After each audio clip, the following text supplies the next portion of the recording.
Sony recently entered the Nintendo Direct arena by introducing their PlayStation State of Play presentation. Everyone was eager to see how this one would turn out and how it would compare to Nintendo's mastery of these short presentations.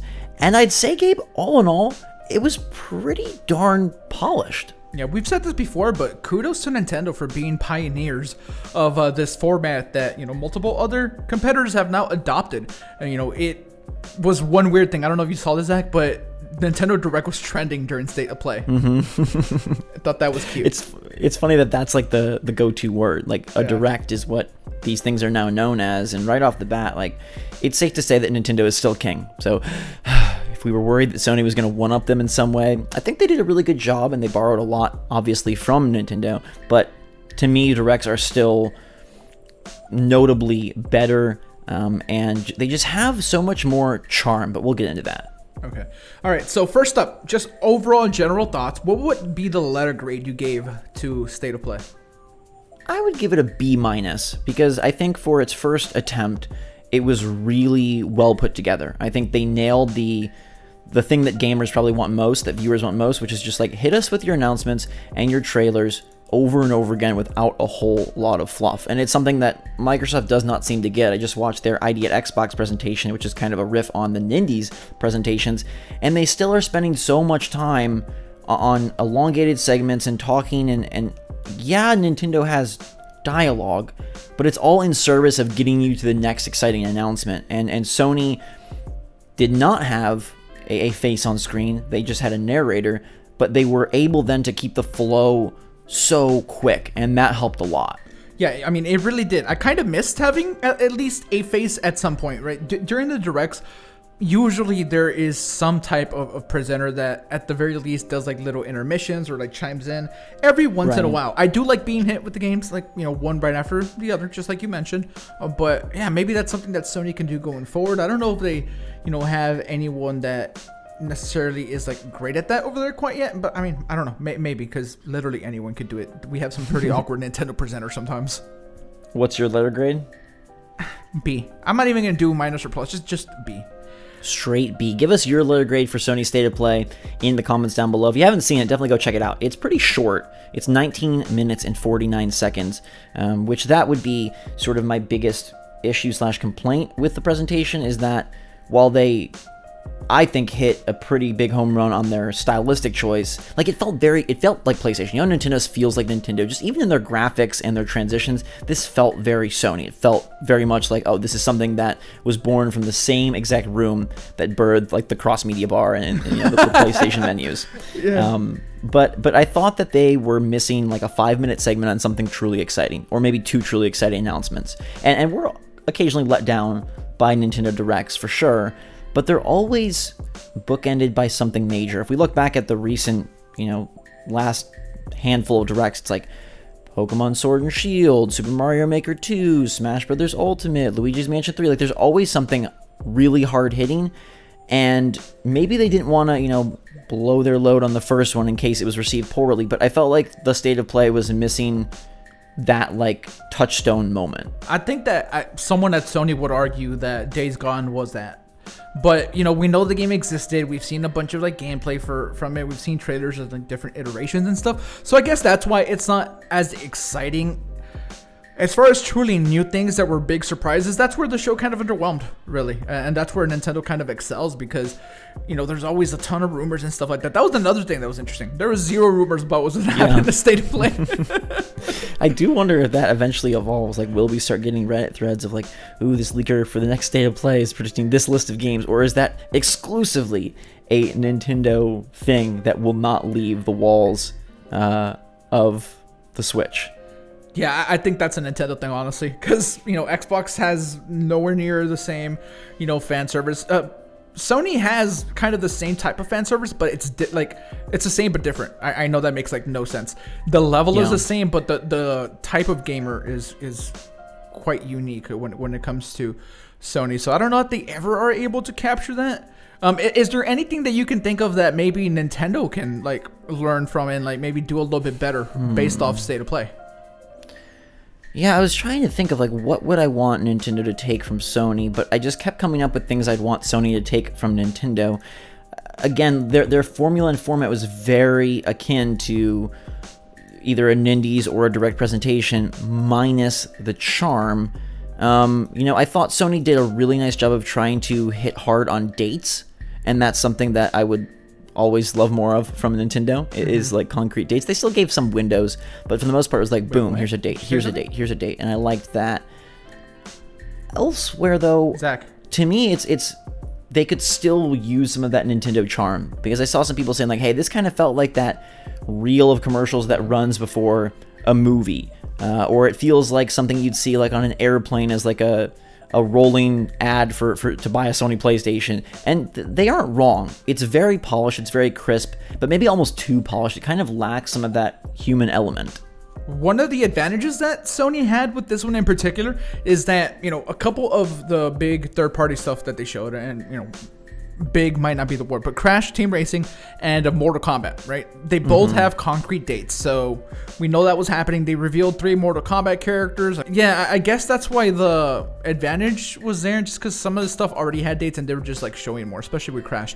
One of the weird things, and I mean, maybe not weird, it's just unique to Sony.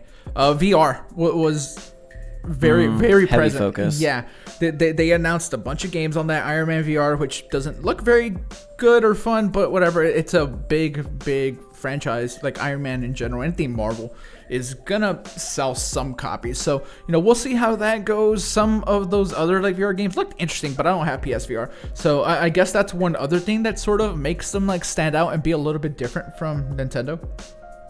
Yeah, they've got a little bit more ground to cover, although it would be similar to Nintendo when they would talk 3DS games, like, oh, if you're just there for the Switch, well, you have to sit through the 3DS segment. I think it'll be interesting when they do decide to announce, like, their next big thing. Will they use State of Play? Because we know that Sony is sitting out E3 2019.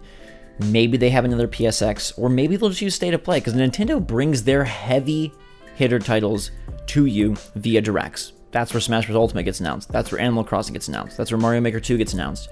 When Sony is ready to unveil their next great exclusive, will it be via State of Play, or will they, you know, mention it at some separate event, games, convention, whatnot? I think, though, if they do use State of Play, I would love to see them get some more human connection, as I mentioned, because just having, like, I know this wouldn't be the title, but in theory, like God of War 2 announced via a robotic voice, like, I don't know, that's not as cool as when, like, the Nintendo presenters get up there and say, like, we have something really exciting to share with you now. Like, there's just a little bit of extra, like, ooh, it gets my emotions going. Yeah, sometimes the acting isn't the best, but we know all about bad acting here at SwitchForce. And, yeah, it does add a little bit of a human touch, a little bit more emotional. Maybe getting like Cory Balrog up there to, did I say his name correctly? Yes. Okay, making sure. Cory Barlog. Balrog is from Street Fighter. Balrog is, yeah, that's a Street Fighter guy. All right, hey, that'd be funny if the Street Fighter guy created God of War, the next one. Like, hey. All right, regardless, just like getting him up there to talk a little bit about it, like before, like, you know, a gameplay reveal would be like a fun way. Again, just like borrow a little bit from what Nintendo already does very well, because you're already clearly inspired by what they're doing. I was really surprised that we didn't see like anything Last of Us. I thought that for the first State of Play, we were gonna get something like really big, maybe not a brand new game, but you know, some cool new Last of Us information or something like that. I was hoping for that. I don't know if Days Gone hit that, especially because Days Gone is almost out. Well, and Days Gone has been shown for a decade, so that game has been, you know, out there for so long. There's not really any surprise factor. I really thought they would use a heavy hitter as well to sort of cement this as, hey, this is our new way of bringing you the best that PlayStation has to offer. And honestly, like, I would hope that they would find a good presenter, because I feel like when they bring the developers up there, at least what I've seen from the Xbox iterations, like, it just drags. And it's no fault of the developers, but it just feels more like an interview or like some made-for-TV thing. And I like that, yes, obviously Sakurai had to helm the Smash Bros. Segments, but they still were super quick firing. It wasn't really, I don't know, it just felt quick still. It still felt like he was presenting it from a, like, hey, let's get this information out. It wasn't like, we've been working so hard on Smash Brothers, and the team over here at whatever is, you know, very grateful for your, I mean, I guess he did say they worked hard in some capacity, but do you know what I'm saying, what I'm getting at? Like, it's not like this elongated, like, discussion. It's more like, hey, I want to show you the game. And if they could do that with Corey, great, but I still hope that they find a face and a voice that we can attach to their version of the Direct. Yeah, the Directs are by no means perfect, right? They have things like the Xenoblade segments, or I mean, in this case, and maybe some people agree if you're like big on Fire Emblem, but some of those things are very long and they get a little too into the weeds. So that is true. Yeah, that is true. Yeah, so maybe they could have a middle ground where it's not quite as quick as what Sony did, but it's like a little bit of the best of both worlds. And I hope Sony hits that, because, you know, I love Sony. I mean, we're open about the fact that we play games on other platforms as well, so. Yeah, I'll be super interested to see. You know, we were just talking off air about, like, if Nintendo is to announce 2 new iterations of Switch, it's going to be via Direct. That's super weird, because even when they announced the first Switch, like, they did have a live thing going on, right? It wasn't just an over the internet you know, pre-recorded presentation. So if they are to drop 2 new Switch iterations via Direct, like, is someone going to walk out and hold them? Is it just going to be like product shots? You know, how are they have trailers, right? They had the introducing Switch trailer where, like, it went through, like, absolutely everything. It told you all about the Joy-Con and stuff. There's ways they could do it. It will be a little bit weird. It's also sad that Reggie's not going to be around for it, but regardless. Yeah. Well, and then how Xbox will probably have a normal presentation to announce their new console, and then I cannot imagine Sony using State of Play to announce PS5. So I think they still have some more stage presence in their future. They have the PlayStation experience and stuff. Like, they have things that are, like, created by them where they can announce the PS5.